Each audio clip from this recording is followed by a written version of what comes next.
नागपूर जिल्ह्यातील बनावट शिक्षक नियुक्ती प्रकरणामध्ये पोलिसांची मोठी कारवाई समोर आलेली आहे। यामध्ये आपण जर बघितलं तर विभागीय शिक्षण उपसंचालक उल्हास नरड यांना गडचिरोलीमध्ये अटक झाली आहे। त्यांच्यावर बोगस कागदपत्रांच्या आधारावर मुख्याध्यापक पदास मंजुरी दिल्याचा आरोप आहे। या प्रकरणामध्ये मुख्याध्यापक पराग पुडके याला देखील ताब्यात घेण्यात आलं।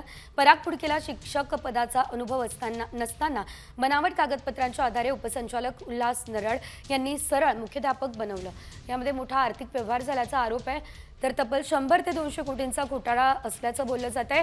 या प्रकरणात वेतन अथक अधीक्षक निलेश वाघमारे यांना निलंबित करण्यात आले आहे। तर राज्यात शिक्षण घोटाळा झाला असल्याचं बघायला मिळतंय आणि या शिक्षक घोटाळ्यामध्ये 100 ते 200 कोटींचा घोटाळा झाला असल्याचं कळतंय। बेकायदा मुख्याध्यापकाला आणि मुख्याध्यापक पदाला मंजुरीचा आरोप आहे आणि बोगस कागदपत्र त्या आधारे मुख्याध्यापक पदाला मंजुरी दिली जाते असं सुद्धा सध्या सांगितलं जात आहे।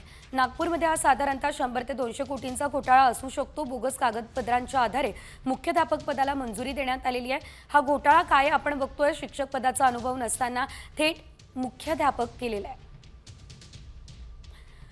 नागपूरमधल्या शाळेत शिक्षक असल्याची बनावट कागदपत्रही तयार करण्यात आलेली आहे। आर्थिक व्यवहार करून भंडाऱ्यामध्ये मुख्याध्यापक पदाला मंजुरी देण्यात आली आहे। बोगस कागदपत्रांच्या आधारे मुख्याध्यापक पदासाठी मंजुरी देण्यात आली आहे।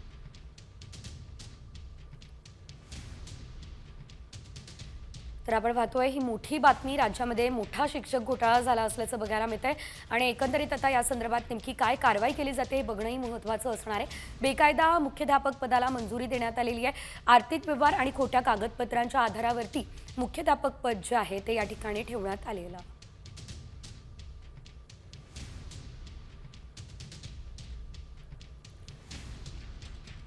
अधिकची अपडेट या संदर्भात आमचे प्रतिनिधी पराग ढोबळे यांच्याकडून घेऊयात। पराग, आपण पाहतोय नागपूरमध्ये हा मोठा घोटाळा झालेला आहे। तब्बल 100 ते 200 कोटींचा घोटाळा असल्याचं सांगितलं जाते। काय सविस्तर अपडेट या संदर्भात?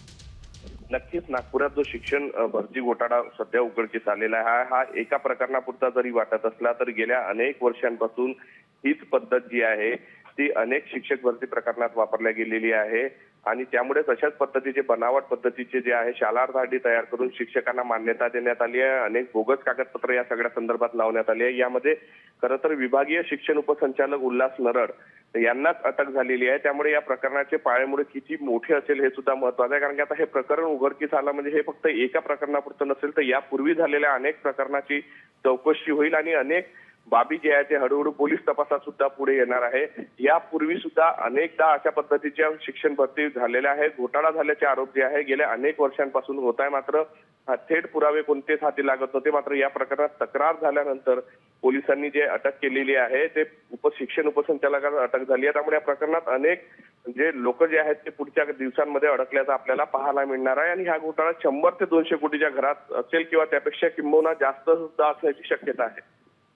निश्चितच धन्यवाद पराग, दिलेल्या सर्व सविस्तर अपडेटसाठी। नागपूरमध्ये 100 ते 200 कोटींचा हा घोटाळा झाला असल्याचं बघायला मिळतंय। एकंदरीत आपण जर बघितलं तर विभागीय शिक्षण उपसंचालक उल्हास नरड यांच्या संदर्भात देखील या प्रकरणामध्ये काही माहिती समोर आली आहे।